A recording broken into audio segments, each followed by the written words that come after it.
Hola, you amazing artist, and welcome to the studio. So today I want to talk about your art show setup and making it flexible. Now, throughout this video, I'm going to be showing images of a few of the art shows that Klee and I have done over the years, and just so that you can see how different all the setups are. Now, this video is coming to you because we got a question from Thomas Herbsters. The first question is, how do you balance small and large artwork when you are doing your shows? He's talking about like bins and tables and walls and things like that. It depends on the show. It depends on the size of your setup. It depends on what the weather is going to be like. There are so many factors that the one thing that I could tell you is you have to be flexible with your setup. For us, I created my own walls, and my walls were designed in a way where they were very lightweight and easy to like position however I wanted to position. They had hinges on them. It was like two walls with hinges, and I had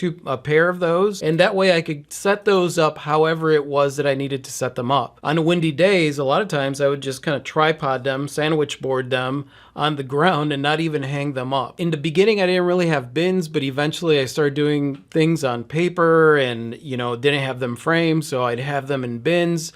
Klee had a table set up. I also used easels. So that's the thing. It's like when you're showing your artwork, you want to use whatever method you can to be able to really, really maximize the space that you do have. A lot of other factors that go into setting up is terrain. Like what does the terrain look like? Are you dealing with a big mound of dirt or the root of a tree going through your canopy? You want to be able to be flexible with your setup so that you could really, really make the space inviting and cool and not lose your shit if things are not perfect. I had a few friends that would also do art shows, and whenever the terrain was not the way that it, ideal, they would panic. They would lose their shit. They would like, oh, well, I can't even set this, and they were the kind of people that was like, all right, you stay over there having your panic attack and we'll just do our setup over here. The thing is, you want to have that flexibility in your setup so that you're not just adding another stressor to yourself in that day. It's already going to be a challenge for you, especially if you're out there doing this the first time, dealing with the mental stuff that you're going to be going through,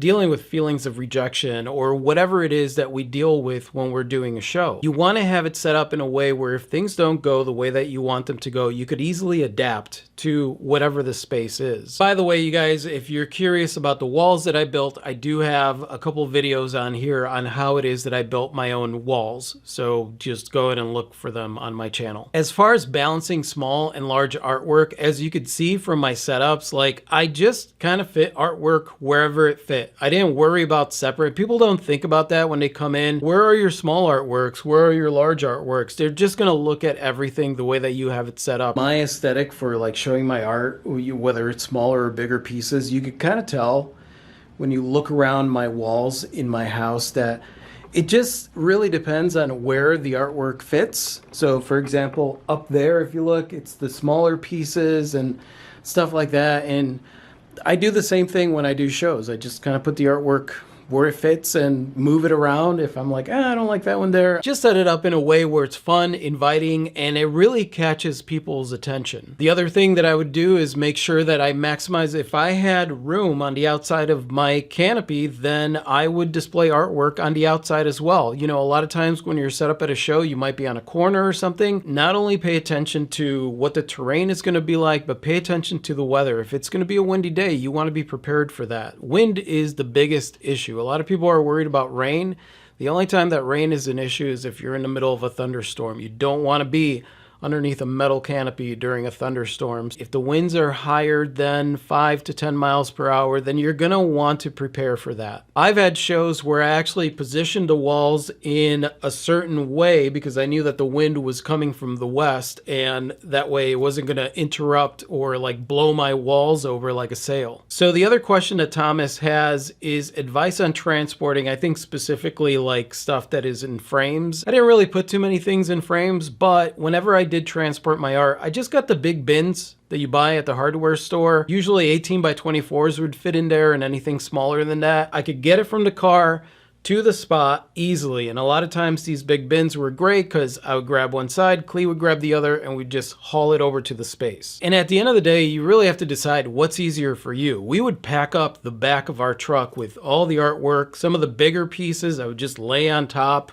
of the pile of stuff that we had. Just get inventive with the way that you're going to transport your stuff over from your car to the place, from the place to your house, all that stuff. Get creative with it. A lot of times to protect the artwork, I would get like the t-shirt bags. I would buy t-shirt bags at Uline and use that, wrap the artwork for transport, but also if somebody bought it, then I already had a bag for the artwork. And then the final question that Thomas has is about lighting. For us, we got really creative with that. We had power packs, you know, like Ryobi has that power pack that you could plug in. We had a strand of lights that were like LED that we could light up the inside of the booth just a little bit. Usually in situations like that where it's dark, just a little bit of light is good enough. Then we had these round globe camper lamps that for like big shows that where you did have electricity, we would plug those in. But also there were some shows where we just took like work lamps, you know, those work lamps with the clip on them. And there were some shows where we used Christmas lights. Some of the shows we had a string of cafe lights that we would just light up on the inside. At the end of the day, you want to make